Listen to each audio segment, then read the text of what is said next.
So it does raise that specter of whether or not this is politically motivated. Again, a civil case, not a criminal case. That's very interesting. They're trying to get money. There's no chance, zero chance, that he would go to jail for the things in this fraud case brought by the state attorney general in New York. So does it add to the president's legal sort of morass? Absolutely. Does it impact his political future? Probably not. Now, former President Donald Trump said on Wednesday that he had declassified the documents he took with him to his Mar-a-Lago estate that have since become the subject of an extensive Justice Department investigation. Speaking on Fox News, Donald Trump declined to point to specific evidence of that declassification. You had said on Truth Social a number of times you did declassify. I did declassify, yes. Okay. Is there a process? What was your process to declassify? There doesn't have to be a process, as I understand it. You know, there's different people say different things, but as I understand, there doesn't have to be. If you're the president of the United States, you can declassify just by saying it's declassified, even by thinking about it. So just by thinking about it, you can declassify documents. That's according to Donald Trump. Well, adding to his legal woes, Trump has been accused of astounding fraud to obtain incredible economic benefit in stark violation of the law. That's in a civil suit seeking to ban him from running a business in New York and fine him at least $250 million. The 280-page lawsuit accuses Trump of more than 200 examples of manipulating property values, including those of offices, Trump's New York apartment and golf courses, and making numerous false financial statements over a 10-year period from 2011. Let's speak now to Mick Mulvaney, former chief of staff to Donald Trump. I'd love to fact check this with you first of all, Mick. Is it right that Donald Trump can just think a document declassified and that's done? Kate, good evening, and thanks for having me. By the way, I enjoyed your introduction where I was described as a Trump supporter, because over here I'm described as a Trump critic. So I guess it's just a question. Interesting. Okay. All right. No, he can't. You can't do it by just thinking it. I'm not sure where that was coming from. All I can tell you is this: is that we did declassify things when I was in the White House with Donald Trump, and we followed a particular procedure. So when people ask me, is there a way to do it without procedure? I'm like, I don't know. All I know is that we were told there was a procedure, and we followed that procedure, and we think we did it correctly when I was in the White House. I don't think anybody really seriously contends you can declassify it just by thinking about it. It probably raises a really good question as to whether or not a president holds a document in his hand and says, you know what, I want to declassify this. Does that mean it's declassified then or only after some process has run? I don't really answer that question, but I don't think just thinking about it sort of, in your own mind qualifies. What was your process of declassifying a document, just out of interest? Did it sort of go onto a spreadsheet? Did it have to go through some different channels? I have to have a big stamp on it or something? I don't know. We did. It's actually a very famous, or at least a notorious example. We declassified the transcripts.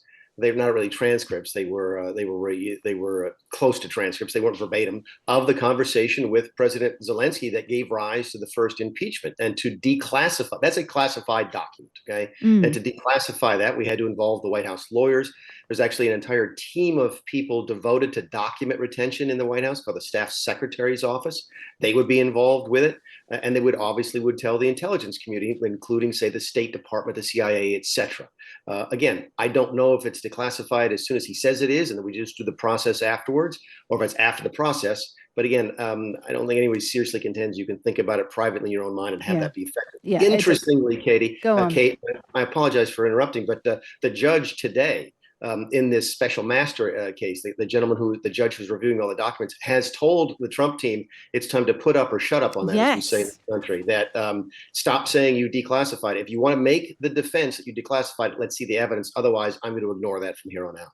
Yeah, and the same judge has also given Trump's lawyers a deadline now of tomorrow to prove that the FBI planted evidence at Mar-a-Lago. That's what Donald Trump's lawyers are saying, that evidence was planted by the FBI. And again, they've been given a deadline. Do you think they're going to be able to provide any evidence?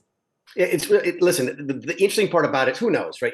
With these folks, you can never tell. But here's the interesting part about it, is that it's allowing us now to sort of separate what's real and what's the PR campaign. Because when you go on Fox TV here, and you go into the Sean Hannity show, which is probably the most favorable environment for President Trump, and say I declassified and they stole or they planted stuff, That's PR. That's not real. What you say to the court is real, because if you lie to the court, you can get in trouble. If you lie to Sean Hannity, you get good ratings. So it does allow us, the court proceeding is now allowing us to sort of cut through some of the noise and get at what the real facts might well be. And specifically, we'll know here in the next couple of days if he really thinks he declassified stuff and if he really thinks the FBI planted materials at Mar-a-Lago. Okay. There's a lot coming at Donald Trump at the moment, not just concerning what was found at Mar-a-Lago and whether he took classified documents with him, and that was wrong. There's also this civil lawsuit that we've been talking about, filed by New York's Attorney General. That's looking into whether Trump and his children, to some extent, vastly overvalued their assets in order to have, in order to have amounts of money loaned to them, more than they would have got if those properties had been valued properly. That is the argument. He's also got this issue of the Jan 6 investigation as well. We know that returns next week. The investigation into the insurrection in the Capitol on Jan 6. He's heavily implicated in that as well. There's also the issue in Georgia, and I don't want to go on for too long, but I'm painting the picture here, aren't I? There's also the issue of election interference in Georgia. That is another legal challenge going on at the moment as well. With all that being thrown at Donald Trump, does going for president in 2024, does that now look pretty impossible? Oh, no, absolutely not. In fact, and I've just been talking with some folks who are close to Trump today, and they actually think it makes it the New York lawsuit, which is a civil lawsuit. That's the one where they claim fraud in the valuation of his properties and so forth. Actually might make it more likely that he runs for president again, because if he wins, those are the types of lawsuits that are held in abeyance, so they're delayed while he would be in office if he were to win. But he wouldn't just want to become president to avoid a lawsuit, would he? Surely. No. Listen, if I told you had a chance to be president, you'd probably take it. Everybody wants to be president. I mean, that's not the only reason is not so you can get out of a lawsuit, but it is certainly an added benefit. If you stop to sort of add up the columns of why should I run and why should I not I don't think I do want to be president, Mick. I mean, do you?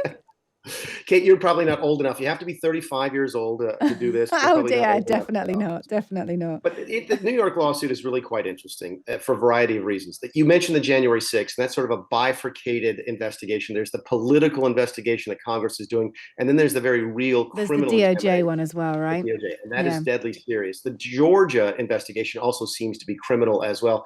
The New York Attorney General one is really interesting. It's civil only, and the allegations sort of boil down, and I read the complaint, all 200 off pages of it, is essentially he lied about the value of his collateral, of his assets, in order to get better terms, specifically maybe more money and lower interest rates.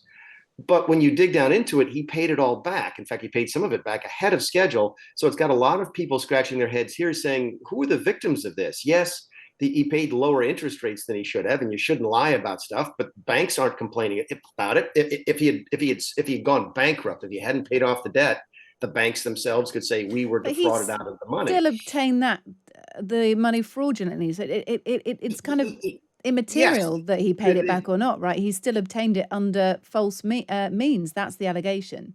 Is it? Yes. Factually, that is a true statement. I guess practically speaking, if you're going to sue somebody, shouldn't they have hurt somebody? And I think that's the conversation people are having here now, which is if the banks had really been defrauded, if Donald Trump had somehow made off with a bunch of money he shouldn't have gotten or he didn't pay back, then that's somebody has been defrauded. The real question right now is who has been defrauded. I guess you could make the argument there's a fraud on the market when anybody lies about things, but this is a really unusual situation. Yeah, and luckily it worked out for him, right? But it doesn't mean that he should have got the money in the first place just because it worked out for him. Because there could be someone else who obtained money in the same way for whom it didn't work out for, and they could have cost the taxpayer billions of pounds. It's certainly the point, and it is a technical violation of law. There's no question about that. One of the things I think that goes unreported, at least overseas and certainly in this country, is that Letitia James, who is the Democrat Attorney General of the state of New York, in my country, attorney generals typically run for election, and she's up for election this year. And one of her campaign pledges was that, if you elect her, she's going to stick it to Donald Trump. So it does raise that specter of whether or not this is politically motivated. Again, a civil case, not a criminal case. That's very interesting. They're trying to get money. There's no chance, zero chance, that he would go to jail for the things in this fraud case brought by the state attorney general in New York. So does it add to the president's legal sort of morass? Absolutely. Does it impact his political future? Probably not. What about his image? Does it present an image issue if he's found to have obtained money by lying? I think that it might with some folks, but Kate, we're to the point now where half the country likes him, half the country doesn't. I don't think it's going to move the needle one way or the other. The folks who are diehard Trump supporters, that 35% of the Republican Party, are going to look at this and say, oh, it's another witch hunt. The 35% of the Democrat Party is convinced he's the absolute devil, is just saying, oh, this is obviously true. He's the shyster and the devil. So I'm not sure it moves those folks at all. Does it move folks in the middle? It's possible. I guess the long and the short is there are not that many people left in the middle anymore when it comes to Donald Trump in this country. Where is Donald Trump's mind at the moment with these different cases going on in the background? Where is his head? I know you have an open door into a bit of his head. Tell me where it's at. That's a great question. And it's the DOJ case more than anything else. Because again, the DOJ, I don't think there's any chance that the New York Attorney General gets $250 million out of Donald Trump on this. My guess is the case may settle. And if it doesn't, it's going to drag on for years and years, and he may have to pay a small amount of money. But the Department of Justice, when the federal government comes knocking on your door and says, hi, we're going to charge you with a crime, which is what it looks like they're getting ready to do regarding the documents down in Mar-a-Lago. That's the kind of stuff that gets your attention. Donald Trump will continue to say it's a witch hunt. It may be. The FBI has a very, very spotty history when it comes to the integrity of dealing with Donald Trump. They've lied to a FISA court in the past. So there's a lot of things happening. But at the end of the day, if Trump really thinks he can go to jail, that is going to be where his attention is. The civil thing doesn't count as much. The criminal investigation by the federal government is real. And my guess is that's his first priority when he gets up in the morning and the first when he goes to bed at night. Well, look, it's been absolutely fascinating speaking to you. Very enjoyable too, as ever. Mick Mulvaney, former Chief of Staff to Donald Trump. Good to speak to you, Mick. Thank you.